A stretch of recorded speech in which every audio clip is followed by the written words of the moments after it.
Всем привет, меня зовут Елена, вы на канале «За мечтой. Дайвинг и путешествия». Уже 10 лет я работаю инструктором по дайвингу, сейчас живу в Таиланде на острове Катао. В комментариях к одному из предыдущих видео меня попросили рассказать о минусах работы дайвинг-инструктора. Спрашивали, отвечаю, и даже полгода не прошло. На самом деле, для тех, кто интересуется жизнью и работой дайвинг-инструкторов, просто из любопытства, либо сам хочет сменить профессию, найти объективную и взвешенную информацию в интернете не так-то просто. В основном это будут глянцевые рекламные ролики и отзывы от сертифицирующих организаций типа PADI, либо какие-то совсем демотивирующие видео, где вообще полный тлен и безысходность. Например, как на канале магазина Divers. У них есть смешные ролики про индустрию дайвинга, так сказать, но там такое впечатление, что ведущего в свое время очень сильно кто-то обидел, когда он работал дайвинг-инструктором, так что очень-очень весело. Можете найти на ютубе посмеяться, но только после просмотра этого видео, потому что я постараюсь рассказать о минусах максимально объективно и без розовых очков.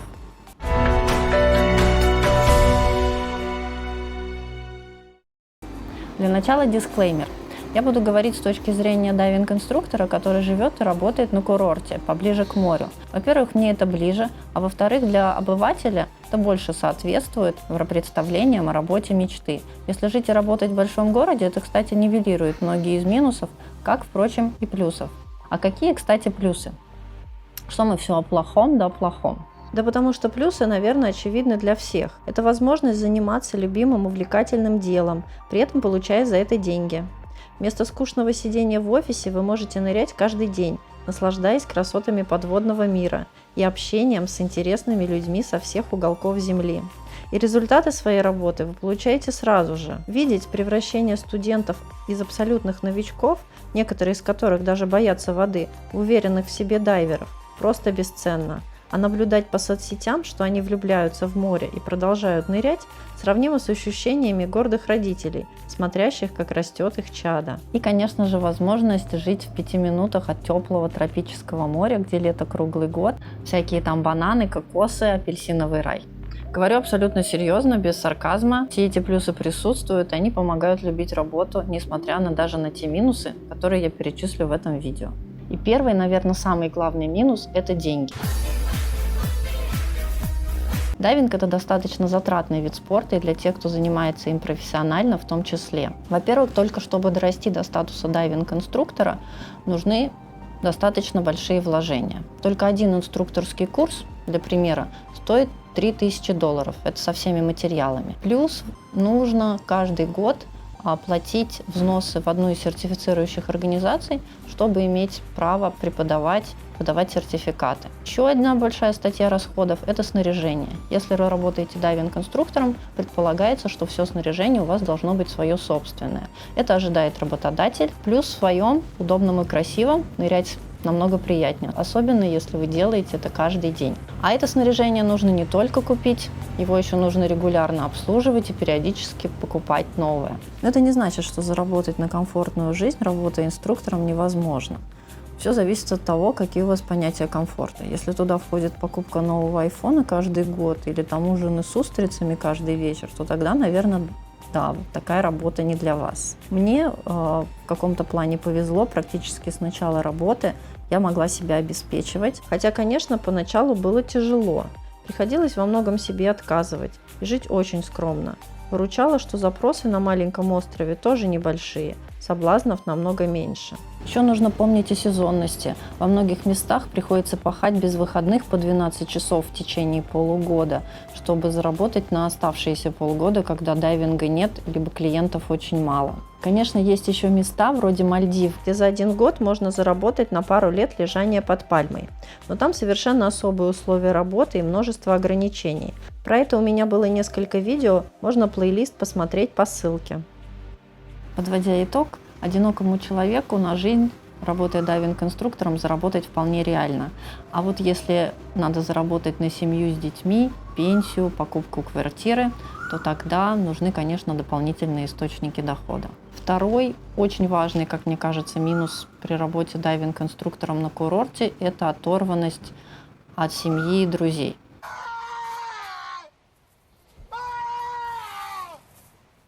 Естественно, это актуально для всех иммигрантов, которые уезжают из своей родной страны, но для инструкторов, мне кажется, особенно, потому что для работы мы обычно выбираем какие-то удаленные, достаточно дикие места, которые даже в перспективе не подходят, чтобы туда перевести, допустим, пожилых родителей, причем на постоянную основу. С друзьями, конечно, все проще. Если вы идете работать дайвинг-инструктором, то, наверное, вы достаточно коммуникабельная личность, и недостатков в новых знакомствах у вас не будет. Но эти новые знакомства, конечно, будут отличаться от старых проверенных друзей, потому что люди приезжают, уезжают, разные культурные особенности, и периодически какой-то языковой барьер, то есть все равно это немножко не то. Поэтому, как ни странно, такая диалектика жизни, вместе с коммуникабельностью дайвинг-инструктора должны обладать какой-то самодостаточностью, чтобы не страдать от одиночества, потому что тут может накрыть депрессия, можно начать пить, употреблять всякое нехорошее. Такие примеры есть, их достаточно много. С семьей, конечно, еще сложнее. Родители, бабушки, дедушки, они не становятся моложе, и с годами понимаешь, что выбор места жительства и места работы ограничивается тем, сможешь ли ты добраться домой хотя бы за сутки, причем за любые деньги. И при этом ты, если такая необходимость возникает, все равно чаще всего ты не успеваешь. Немножко мрачновато. Если после такого грустного вступления вы еще хотите продолжать, дальше будет веселее. Третий минус – дайвинг – это тяжелая физическая работа. Если сам по себе дайвинг, как спорт, это вполне себе приятная физическая нагрузка, мне кажется, очень полезная, но с работой уже другая история. Стандартная рабочая неделя у дайвинг-инструктора 6 дней, иногда по необходимости приходится работать дольше, выходные плавающие, иногда в сезон работаешь, пока не упадешь от усталости. Каждый день приходится делать от 2, это достаточно расслабленный вариант, до 5 дайвов. Это уже абсолютный максимум. Больше по времени не влезает, да и 5 вывести физически сложно. Кроме дайвинга, нужно подготовить снаряжение для клиента, загрузить его на лодку, туда же загрузить груза, загрузить баллоны. Их предварительно нужно заправить, нужно отнырять. После дайвинга все это нужно выгрузить и помыть снаряжение в пресной воде. И тут, кстати, не будет скидки ни на пол, ни на возраст, полное равноправие, ведь за одну и ту же работу все получают одинаковые деньги. Всем феминисткам рекомендую попробовать. Очень освежает. Детали, конечно, зависят от конкретного места. В некоторых местах для погрузки-разгрузки есть специально обученные люди. В некоторых местах к этому активно привлекаются клиенты. Но в любом случае на легкую жизнь я бы не рассчитывала. Мне в этом плане не всегда везло. Самая расслабленная работа и самая физически тяжелая работа у меня была на Мальдивах, просто в разных отелях. В какой-то момент я работала на Мальдивах сразу после ковида, и в отель работать вернули меня как инструктора и менеджера дайв-центра. То есть нас было всего 2, а как оказалось, туристов приехало достаточно много. То есть дайвинга было много, ныряли каждый день. И из-за физических нагрузок, извините за подробности, у меня даже в какой-то момент остановились женские физиологические процессы на пару месяцев. Плюс постоянное пребывание даже в очень теплой тропической воде делает тебя жутким мерзляком. Такое впечатление, что тело отказывается тебя подогревать изнутри. Вроде того, как если ты сам дурак, постоянно сидишь в воде, будь добр, одевайся потеплее.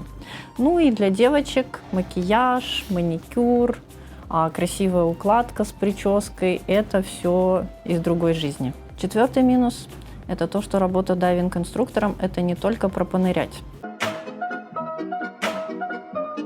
В обязанности дайвинг-инструктора зачастую входит очень много дополнительных разнообразных обязанностей. Естественно, эти обязанности могут очень сильно отличаться в зависимости от дайв-центра. Про погрузку-разгрузку баллонов, мытье снаряжения я уже рассказывала. Что еще может быть? Еще часто в обязанности дайв-центра входит продажа снаряжения, продажа курсов, дополнительных услуг дайв-центра. Кроме того, зачастую инвентаризация, заполнение каких-то базовых отчетов. Еще приходится учить, кроме дайвинга, еще и снорклингу и просто сопровождать разнообразные экскурсии, если их предлагает дайв-центр. Ну а самое для многих неприятное, то что иногда приходится помахать и шваброй, и тряпкой, так как поддержание порядка в дайв-центре тоже входит в обязанности дайвинг-инструктора. И тут, кстати, нет прямой зависимости, что если дайв-центр простой и дешевый, много дополнительных обязанностей, а если дайв-центр лакшери, то обязанностей будет меньше и можно расслабиться.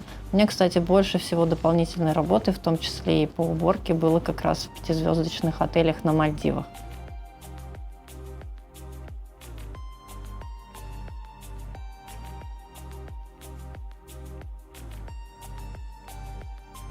Итак, едем дальше. И пятый минус работы дайвинг-инструктора, как мне кажется, это необходимость постоянного общения с людьми. И да, я себе противоречу. Помните, я говорила, что общение с интересными людьми со всего мира – это один из плюсов работы инструктора. Так вот, он же и минус. Все работники сферы услуг и учителя меня поймут. В дайвинге все усугубляется тем, что кроме того, что тебе нужно научить человека чему-то абсолютно новому для него, то нужно обязательно сделать в легкой, ненапряжной манере, с улыбкой, потому что, естественно, люди в отпуске, они отдыхают, они платят за это деньги, напрягаться сильно не хотят. При этом, конечно же, нужно обеспечить их безопасность, несмотря на все попытки самоубийца со стороны студентов и отсутствие у них инстинкта самосохранения. Опять же, вспоминаем пункт 3, который я рассказывала о тяжелой физической нагрузке, и могу сказать, что чесать языком, улыбаться, если сильно физически устал, это тот еще челлендж. Не помогает также то, что общий уровень клиентов и качество образования стремительно падает.